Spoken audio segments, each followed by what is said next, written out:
నమస్తే, welcome to travel plus. జీవితంలో ఒక్కసారైనా శ్రీలంక రామాయణ యాత్ర చేయాలనుకుంటారు.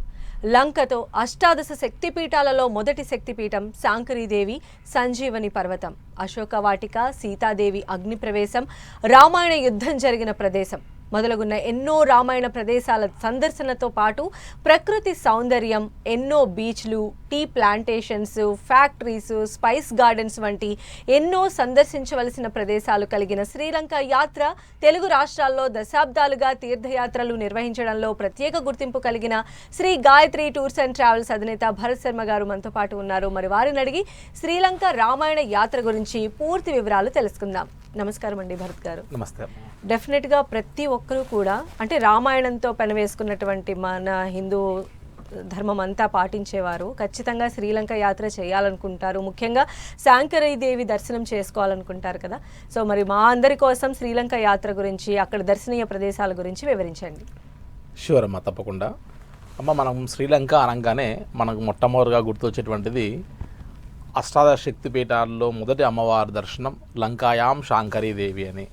సో అద్భుతమైనటువంటి ఒక అమ్మవారి యొక్క దర్శనం శ్రీలంక రామాయణ యాత్రలో జరుగుతూ ఉంటే ఒక పక్కన అసలు రామాయణానికి సంబంధించినటువంటి ఎన్నో ఘట్టాలు, అసలు రామాయణంలో ఏ ఘట్టాలైతే వర్ణించబడ్డాయో అమ్మవారిని ఇక్కడ నుండి సీతమ్మవారిని రావణ బ్రహ్మ తీసుకుని వెళ్ళిన దగ్గర నుంచి మొదలు పెడితే యుద్ధం అయిపోయిన తర్వాత చివరికి అక్కడ మొట్టమొదటిగా శివలింగ ప్రతిష్ఠ రాముల వారు చేసిన తర్వాత నుంచి మొదలు పెడితే ప్రతి అంశానికి తగ్గటువంటి ఎన్నో ఆధ్యాత్మిక సందర్శనం అని చూడొచ్చు. అదేవిధంగా శ్రీలంక అనేటువంటిది విషయానికి వస్తే ఒక రామాయణమే కాకుండా ఎన్నో విశేషమైనటువంటి యొక్క ఆధ్యాత్మిక టెంపుల్స్తో పాటు మీరు ఇందాక చెప్పినట్టుగా డిఫరెంట్ లైఫ్ స్టైల్స్, కల్చర్, అదేవిధంగా ప్రకృతి, అదేవిధంగా అక్కడ బీచెస్ ఇవన్నీ కూడా ఆహ్లాదాన్ని ఇస్తాయి. సో ఆహ్లాదభరితమైనటువంటి ఒక యాత్ర, అదేవిధంగా వినోద యాత్ర, విహార యాత్ర, తీర్థయాత్రలుగా గుర్తింపు పొందినటువంటి యొక్క అన్నిటినీ కలిపి మనం చేసేటువంటి యొక్క యాత్రగా శ్రీలంక రామాయణ యాత్రను చెప్తారు. సో ఖచ్చితంగా తెలుగువారు అంటే ఎలా అయితే మనకు ఇటు నేపాల్ కానీ ఇటు శ్రీలంక ఈ రెండు కూడా మనకు మిత్ర దేశాలే కాబట్టి మన హైందవ సంస్కృతి సాంప్రదాయాలు ఉట్టిపడేటువంటి ఒక దేశంగా ఈ శ్రీలంక రామాయణ యాత్ర కూడా ఒక లైఫ్ టైంలో ఖచ్చితంగా ఒకసారైనా సరే చేసుకోవాల్సిన యాత్రగా చెప్తారమ్మా. భరత్ గారు, శ్రీలంక యాత్ర వెళ్ళాలి అంటే ఏమన్నా రూల్స్ అండ్ రెగ్యులేషన్స్ ఉంటాయా? వీసా ప్రాసెస్ అది ఎలా ఉంటుందండి?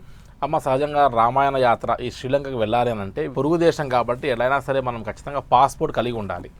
వ్యాలిడ్ పాస్పోర్ట్ ఉన్నంత మాత్రాన మనం యాత్ర చేయొచ్చు. కానీ మనం వీసా ఆన్ అరైవల్ తీసుకోవచ్చు. ఎలా అయితే మనం నేపాల్కి వెళ్ళినా, ఇటు భూటాన్కి వెళ్ళినా, చిన్న దేశాలకు ఎట్లయితే వెళ్తే మనం వీసా ఆన్ అరైవల్ తీసుకుంటామో అదేవిధంగా మనం ఆన్లైన్లో కూడా వీసా చేసుకోవచ్చు. లేదంటే మనం వెళ్ళిన తర్వాత ఎయిర్పోర్ట్లో కూడా, కొలంబో ఎయిర్పోర్ట్లో కూడా మనం వీసా ప్రాసెస్ని అప్లై చేసుకొని వీసా ఆన్ అరైవల్ తీసుకోవచ్చు. సో ఎటువంటి ఏజ్ రిస్ట్రిక్షన్స్ కానీ, తర్వాత ఇంకొక రకమైనటువంటి ఒక వాతావరణంలో కలిగేటువంటి మార్పుల వల్ల ఇబ్బంది కానీ, లేదంటే వీసా సంబంధించినటువంటి ఒక ప్రాసెస్లో చాలా లెంతీ ఉంటుంది అనుకోవాల్సిన అవసరం లేదు. అట్లీస్ట్ 1 year వ్యాలిడిటీతో ఉన్న పాస్పోర్ట్ కలిగినటువంటి ఎవరైనా సరే ఈ యొక్క రామాయణం యాత్ర శ్రీలంకని అందరూ దర్శనం చేసుకోవచ్చమ్మా. అలానే భరత్ గారు, జనరల్గా మనం ఏ తీర్థయాత్రలకు వెళ్ళినా కూడా అవన్నీ హై ఆల్టిట్యూడ్లో ఉంటాయి మన దేశం దాటిన తర్వాత ముఖ్యంగా. అయితే ఇక్కడ శ్రీలంక యాత్రలో కూడా అలాంటి ప్లేసెస్ ఏమైనా ఉంటాయా? ఒకవేళ ఏదైనా హెల్త్ ఇష్యూ ఉన్నటువంటి వాళ్ళు ఈ యాత్ర చేయడానికి ఏం చెప్తారు? వాళ్ళకి ఎలాంటి సలహా ఇస్తారు? ఎస్ అమ్మా, శ్రీలంక అనేటువంటి దేశం ఏదైతే ఉందో మన భారతదేశం కంటే కింద ఉంది తప్ప మన భారతదేశం పైన లేదు కాబట్టి శ్రీలంక అనేటువంటి ఒక దేశంకి వెళ్ళడం వల్ల హై ఆల్టిట్యూడ్ లేకపోతే ఇంకో రకమైనటువంటి ఇబ్బందులు ఏమీ ఉండవు. ఇంకా చెప్పాలి అని అంటే మన భారతదేశంలో ఎంత స్వచ్ఛమైనటువంటి యొక్క క్లైమేట్ ఉంటుందో అదే స్వచ్ఛదనం మనకు శ్రీలంక దేశంలో కనబడుతుంది. రోడ్స్ కూడా చాలా సిస్టమేటిక్గా ఉంటాయి. ముఖ్యంగా మెయిన్ లైఫ్ స్టైల్ అంతా కూడా టూరిజం మీదే కాబట్టి చాలా క్లీన్గా, నీట్గా, హోటల్స్ కూడా చాలా అద్భుతంగా, అసలు ఇంటర్నేషనల్ టూరిస్ట్స్ అందరూ కూడా వచ్చేటువంటి ఒక ప్రదేశం కాబట్టి వారికి అనుకూలమైనటువంటి విధంగా ఖచ్చితంగా ఈ యొక్క శ్రీలంక రామాయణ యాత్ర అందరూ చేయొచ్చమ్మా. అలానే ఫుడ్ విషయానికి వస్తే చాలా పర్టికులర్గా ఉంటారు మన 2 స్టేట్స్ నుంచి వెళ్ళేటువంటి వాళ్ళు. అన్ని రోజులు ట్రావెల్ అంటే ఫుడ్ విషయంలో చాలా పర్టికులర్గా ఉంటారు కాబట్టి Shri Gayatri tours and travels తరపున శ్రీలంక యాత్ర చేసేటువంటి పిలిగ్రిమ్స్కి మీరు ఫుడ్ విషయంలో ఎలాంటి సపోర్ట్ చేస్తారు? అమ్మ, ముఖ్యంగా మన సౌత్ ఇండియన్స్ అంటే పెద్దవారు సహజంగా వీరు తీసుకునే ఆహారం కొద్దిగే, కానీ మనం ఒక దేశం మారి ఇంకో దేశానికి వెళ్ళినప్పుడు ఖచ్చితంగా ఆహారపు అలవాట్లలో చిన్న మార్పులు ఖచ్చితంగా ఉంటాయి. బట్ మనం శ్రీలంక రామాయణ యాత్రలో ఎక్కడ కూడా మనం ఫుడ్కి ఇబ్బంది పడకుండా మన తెలుగువారు త్రూఅవుట్ యాత్ర మొత్తం కూడా మన సౌత్ ఇండియన్ ఫుడ్ని ఎంజాయ్ చేసి ప్రశాంతంగా తిరిగి వస్తారు. ఎక్కడ కూడా మనం ట్రావెల్ చేస్తున్నది శ్రీలంకలో అనేటువంటి డిఫరెన్సియేషన్ మన ఫుడ్లో కనపడకుండా తగిన జాగ్రత్త తీసుకోవడం జరుగుతుంది. సో శ్రీలంక రామాయణం యాత్రలో ఖచ్చితంగా తెలుగువారి ఫుడ్తో వారందరూ ప్రశాంతంగా యాత్ర చేసి ఓపికగా తిరిగి వచ్చేటువంటి అవకాశం ఉంటుందమ్మా. భరత్ గారు, మీరు ఏ యాత్రకి సంబంధించైనా కూడా ఒక రూట్ మ్యాప్ అనేది ప్రజలకు అందిస్తూ ఉంటారు. అలానే ఈ శ్రీలంక యాత్రకి సంబంధించి కూడా యాత్ర వివరాలన్నీ కూడా మ్యాప్ ద్వారా తెలియజేస్తారా? ష్యూర్ అమ్మా, తప్పకుండా. అంటే మన యొక్క ఇంట్రెస్ట్ అండ్ ఇంటెన్సిటీ కూడా ఏంటంటే ఒక సిస్టమేటిక్గా అసలు ఆ యొక్క దేశం కానీ ఆ ప్రాంతానికి కానీ వెళ్ళినప్పుడు ఏ ప్లేస్ కూడా మిస్ కాకుండా అన్ని ప్రదేశాలని ఎలా మనం ఒక రూట్ మ్యాప్లో తెచ్చుకొని ఎక్కడ స్టార్ట్ అవుతే ఎక్కడ ఎండ్ అవ్వచ్చు, మళ్ళీ తిరిగి మళ్ళీ బ్యాక్ వెళ్ళడము, ఆ ప్లేస్ని మిస్ అయ్యి మళ్ళీ లైఫ్లో ఇంకోసారి అక్కడికి వెళ్తే మళ్ళీ మనం ఆ ప్లేసెస్ని చూడలేదనేటువంటి ఒక ఫీలింగ్ మన లోపల లేకుండా ఉండడానికని ఒక సిస్టమేటిక్ రూట్ మ్యాప్ అనేటువంటిది ఖచ్చితంగా అవసరము.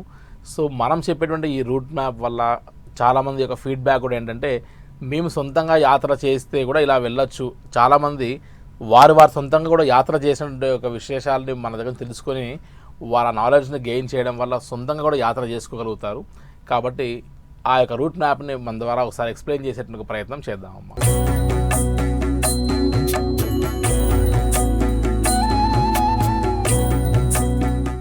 ఇప్పుడు మనం శ్రీలంక రామాయణ యాత్ర, అసలు లంక అనగానే లంకాయాం శాంకరీదేవి అని మనకు శక్తిపీఠాలు 18 ఉంటే అందులో మొట్టమొదటి శక్తిపీఠం మనకు దర్శించేటువంటి యొక్క శక్తిపీఠం లంకలో శాంకరి అమ్మవారి శక్తిపీఠం దర్శనమిస్తూ ఉంది.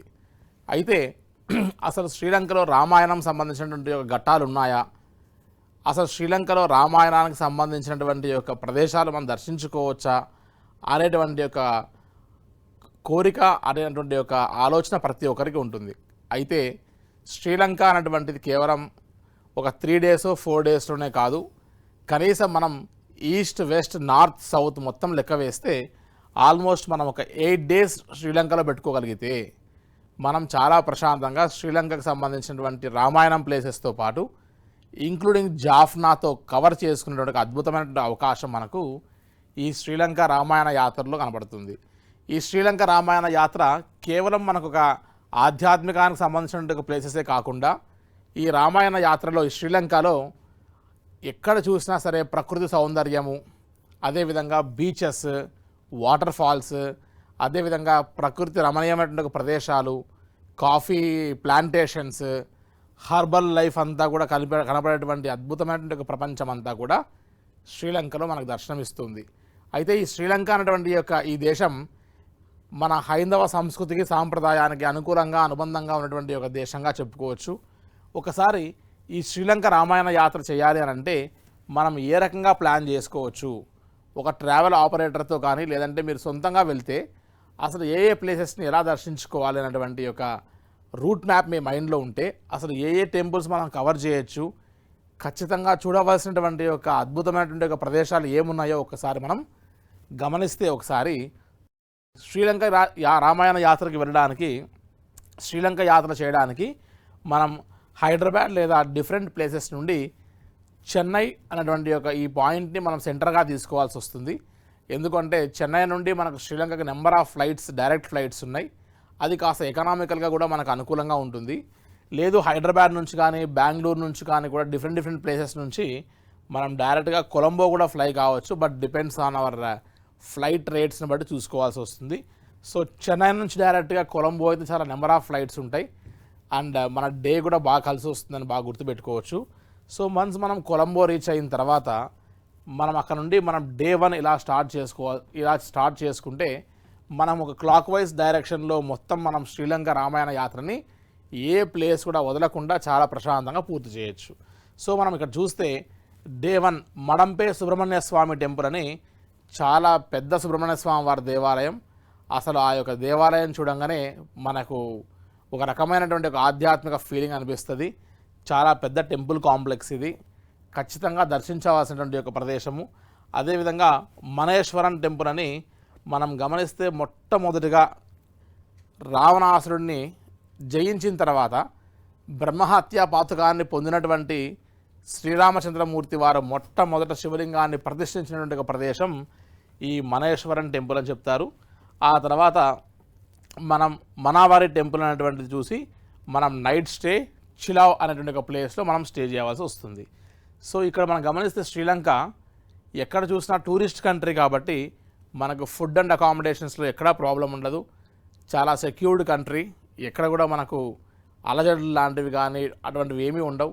రోడ్స్ కూడా గమనిస్తే చాలా ప్రశాంతమైనటువంటి neat roads, crystal clear roads. Traffic rules and regulations కూడా చాలా బాగా పాటిస్తారు కాబట్టి మనం ఎక్కడ కూడా అసౌకర్యం ఫీల్ అయ్యి మనం ఎక్కడ ఇబ్బంది పడవలసిన అవసరం ఉండదు. సో డే 1 మనం చిలావ్ అనేటువంటి ప్లేస్లో స్టే చేసి డే 2 అక్కడ నుండి జస్ట్ మనం అనురాధపుర అనేటువంటి ఒక ప్లేస్కి వెళ్తున్నాం. సో అనురాధపురాలో చూడవలసినటువంటి ఒక ముఖ్యమైనటువంటి ప్లేసెస్ చూసి నగులేశ్వరం టెంపుల్, ఆ తర్వాత తిరుకోనేశ్వరం టెంపుల్, నల్లూరి కందస్వామి టెంపుల్, ఈ 3 కూడా చాలా ఇంపార్టెంట్ టెంపుల్స్ ఇవి. ఈ 3 కూడా కవర్ చేసి దెన్ మనం నైట్ స్టే అట్లా జాఫ్నాలో ఉంటున్నాం. మనం బాగా గమనిస్తే చాలామంది జాఫ్నా స్కిప్ చేసి ఓన్లీ ఈస్ట్ వెస్ట్ నార్త్ మాత్రమే చూస్తారు. సో ఇందులో మనం గమనిస్తే east west north south of Sri Lanka అన్ని కవర్ చేసేటువంటి యొక్క రూట్ మ్యాప్ మనం గమనిస్తున్నాం. అంటే మన ఇంటెన్షన్ ఎప్పుడైనా సరే ఒక కంట్రీకి వెళ్ళినా లేదా ఒక ప్లేస్కి వెళ్ళినా చాలా ఇంపార్టెంట్ అయినటువంటి ఒక ప్లేసెస్ ఏవో ఉంటాయి, వాటిని వదిలేసి మళ్ళీ తిరిగి ఇంకోసారి లైఫ్ టైంలో వెళ్ళి మనం చూడలేదేమో అన్నటువంటి అసౌకర్యానికి మనం ఫీల్ కాకుండా మనం ఈ యొక్క జాఫ్నా కూడా కవర్ చేస్తున్నాం. నెక్స్ట్ డే 3 మనం ఇక్కడ నుండి బయలుదేరి నాగదీప టెంపుల్, అదేవిధంగా నాగపూసాని అమ్మన్ టెంపుల్, ఆ తర్వాత Ravana hot wells, Shri Lakshminarayana temple, ఇవన్నీ చాలా ఇంపార్టెంట్ టెంపుల్స్ అన్నీ కూడా మనం డే 3లో కవర్ చేసి అక్కడ నుండి మనం నైట్ స్టే ట్రింకోమలిలో మనం నైట్ స్టే చేస్తున్నాం డే 3. అక్కడ నుండి మనం డే 4 మళ్ళీ సేమ్ ట్రావెల్ చేస్తూ తిరుకోనేశ్వరం టెంపుల్, అదేవిధంగా మన యొక్క శ్రీలంక యాత్రలో అత్యధికమైనటువంటి ఒక ఇంపార్టెంట్ డే మనం వెళ్ళినటువంటి ఒక మెయిన్ పర్పస్ ఏదైతే ఉందో లంకాయాం శాంకరీదేవి అని శక్తిపీఠాన్ని మనం ఏదైతే దర్శనం చేస్తున్నామో ఆ శక్తిపీఠాన్ని దర్శనం చేసుకున్నటువంటి అద్భుతమైన అవకాశం మనకు డే 4 లభిస్తుంది. సముద్రపు ఒడ్డున చాలా ప్రశాంతంగా విశాలమైనటువంటి ఒక దేవాలయంలో మనం చక్కగా మన అర్చనలు, అమ్మవారికి ఇవ్వాల్సినటువంటి ఒక ఒడిబియ్యాలు, మిగతా ఆధ్యాత్మిక కైంకర్యాలన్నీ కూడా పూర్తి చేసుకోవచ్చు.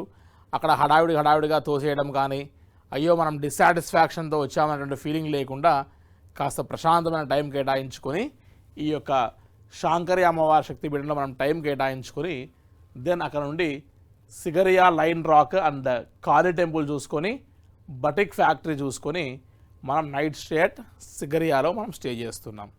సో మన డే 4లో ఇంపార్టెంట్ శక్తిపీఠం కవర్ చేసుకున్నాం. సో అక్కడ ఆ శక్తిపీఠం చూడంగానే చాలా ఇంపార్టెంట్ ప్లేస్ మనం కవర్ చేశాము. At the same time Ramayana places కూడా చాలా కవర్ చేస్తున్నాము, పురాతనమైనటువంటి టెంపుల్స్ చాలా చూస్తున్నాం అనే ఫీల్తో మనం ఇక్కడ డే 4 పూర్తయితే ఆ తర్వాత డే 5 మనకు వచ్చేసరికి డంబుల్లా గోల్డెన్ టెంపుల్ అని ఒకటి. ఇందాక చెప్పినట్టుగా శ్రీలంకలో హర్బల్ లైఫ్ చాలా బాగుంటుంది, అదేవిధంగా స్పైస్ గార్డెన్స్ చాలా బాగుంటాయి. అడుగడుగునా మీకు హర్బల్ లైఫ్ అండ్ స్పైస్ గార్డెన్కి సంబంధించినటువంటి ఒక అద్భుతమైనటువంటి ప్లాంటేషన్స్ ఉంటాయి. అసలు ఏ హర్బల్ లైఫ్ ఎలా ఉంటుంది, ప్లాంటేషన్స్ ఎట్లా ఉంటాయి, స్పైస్ గార్డెన్స్లో ఎలా ప్లాంటేషన్స్ జరుగుతుంది అనేటువంటి అన్ని ఇంపార్టెంట్ థింగ్స్ని ఇక్కడ మనం తెలుసుకోవచ్చు. కేవలం శ్రీలంక అనగానే ఒక రామాయణం ప్లేసెసే కాదండి, రామాయణానికి అతీతంగా నెంబర్ ఆఫ్ లోకల్లో మనం చూసేటువంటి ఒక లైఫ్ స్టైల్ కూడా చాలా చూడవలసి వస్తుంది. సో అక్కడ నుండి మనం టూత్రిలిక్ టెంపుల్ అని బుద్ధుడి యొక్క టీత్ ఒకటి దొరికితే దానికి చాలా పెద్ద దేవాలయం కట్టారు. సో దాని నేమ్ యాజ్ ద టూత్రిలిక్ టెంపుల్ అని నేమ్ చేశారు. అదేవిధంగా శ్రీలంకలో జమ్ మ్యూజియం కూడా ఉంటుంది, కాస్త డిఫరెంట్ కలెక్షన్స్ ఆఫ్ జమ్స్ని ఇక్కడ మనకు ఎగ్జిబిట్ చేస్తారు. సో జమ్ మ్యూజియం కూడా విజిట్ చేయొచ్చు. తర్వాత మనకు Sri Lanka cultural dance programme conduct చేస్తూ ఉంటారు. సో ప్రతిరోజు ఈవినింగ్ ఈ యొక్క 6 o'clockకి కల్చరల్ డ్యాన్స్ అనేది చూసి మనం నైట్ స్టే అట్ క్యాండీలో మనం డే 5 నైట్ హాల్ చేస్తున్నాం. నెక్స్ట్ డే 6 మనం చాలా విశేషమైనటువంటి ఒక హనుమాన్ టెంపుల్ చూస్తాం. రాంబోడా హనుమాన్ టెంపుల్ అని చాలా పెద్ద టెంపుల్. అక్కడ నుండి రాంబోడా వాటర్ ఫాల్స్ చూస్తాము. ఇక్కడ మనం హర్బల్ అండ్ స్పైస్ గార్డెన్స్కి వెళ్తే మనం డే 6కి వచ్చేసరికి టీ ప్లాంటేషన్ ఫ్యాక్టరీకి వెళ్తాం. మనం అసలు టీ లీవ్స్ ఎలా పండిస్తారు, ఎలా ప్రాసెస్ చేస్తారు, ఎలా ప్యాక్ చేస్తారు, అనేటువంటిది మనం టీ ప్లాంటేషన్ దగ్గర నుంచి మొదలు పెడితే మనం టీ తాగే వరకు అన్ని ప్రాసెస్ మొత్తం మనం డైరెక్ట్గా ఒక ఫ్యాక్టరీకి వెళ్ళి మనం చూడొచ్చు. సో ఆ tea plantation different varieties of లీవ్స్తో డిఫరెంట్ టేస్టెస్తో ఫ్లేవర్స్తో మనం ఇక టీ ప్లాంటేషన్లో చూసి అవసరమైతే మనం తీసుకొని కూడా రావచ్చు. ఆ తర్వాత సీతామ్మన్ టెంపుల్, సీతమ్మవారు అగ్ని ప్రదేశం చేసినటువంటి ఒక ప్రదేశాన్ని సీతామ్మన్ టెంపుల్ అంటున్నాం. ఆ సీతామ్మవారి టెంపుల్ చూస్తాం. నెక్స్ట్ అశోక వాటిక, సీతామ్మవారిని మొట్టమొదటిగా రావణ బ్రహ్మ తీసుకొని వెళ్ళి ఎక్కడైతే అమ్మవారికి విడిది ఏర్పాటు చేశారో ఆ అమ్మవారు సేవించినటువంటి ఒక ప్రదేశం, అమ్మవారు నివసించినటువంటి ఒక ప్రదేశాన్ని ఈ అశోక వాటిక అని చెప్తున్నారు. నెక్స్ట్ అక్కడ నుండి సీతా అమ్మ అగ్ని ప్రదేశం చేసిన ప్రదేశానికి వెళ్ళి రావణ వాటర్ ఫాల్స్ చూసుకొని ఆ రోజు ఈవినింగ్ అథురా సేవన అని ఒక ఎలిఫెంట్ ట్రాన్సిట్ హోమ్ ఉంటుంది. చిన్న ఎలిఫెంట్స్కి కొన్ని ఎలిఫెంట్స్కి కాళ్ళు అవి కాస్త ఇరిగిపోయినటువంటి హ్యాండిక్యాప్డ్ ఎలిఫెంట్స్కి ఇక్కడ ట్రీట్మెంట్ ఇస్తూ వాటిని ఒక ఓల్డ్ ఏజ్ హోమ్లో కానీ లేదా ఒక వృద్ధాశ్రమంలో పెడితే ఎలా ఉంటుందో అలా అక్కడ సర్వీస్ చేస్తూ ఉంటారు. మనం అక్కడికి వెళ్ళి విజిట్ చేసి చాలా ప్రశాంతమైనటువంటి ఒక సాయంకాలం మనం గడపచ్చు అక్కడ. సో ఈ అతుర సేవన పూర్తి చేసుకొని నైట్ స్టే అట్ ఉదవలలో మనం ఇక్కడ స్టే చేస్తాం.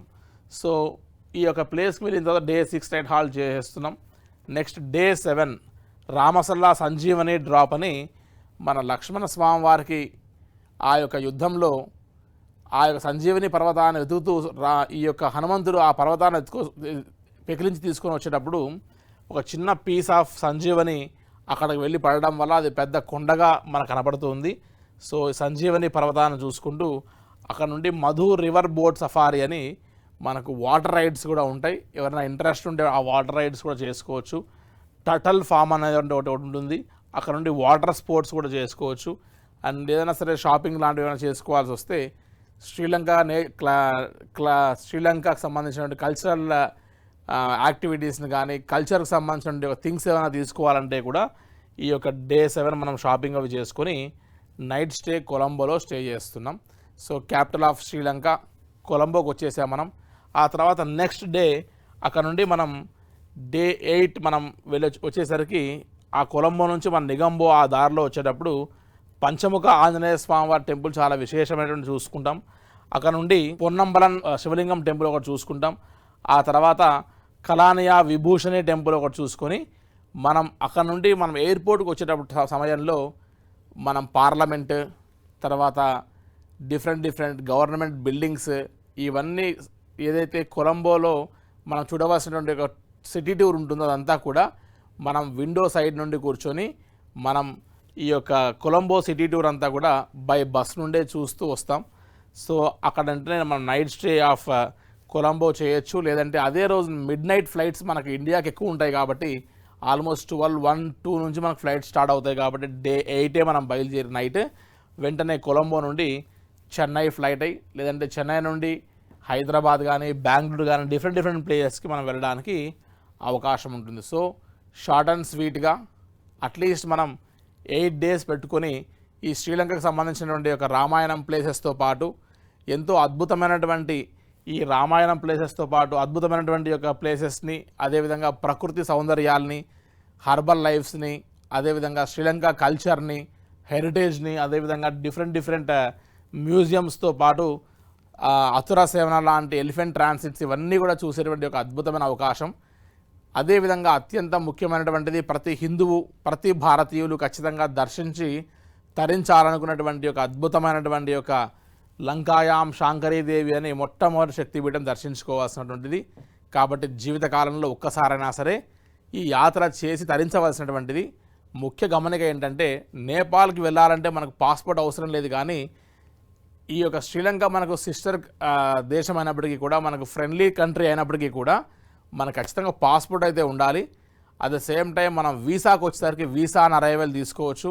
లేదు అక్కడికి వెళ్ళి మనం తీసుకోవడానికి టైం వేస్ట్ అనుకుంటే మనం ఇంట్లో కూర్చొని ఆన్లైన్లో కూడా మనం వీసా ప్రాసెస్ అప్లై చేసుకొని విత్ నో కాస్ట్ మనం వీసాతో ఈ శ్రీలంక రామాయణ యాత్ర చేయొచ్చు అని చెప్పచ్చు.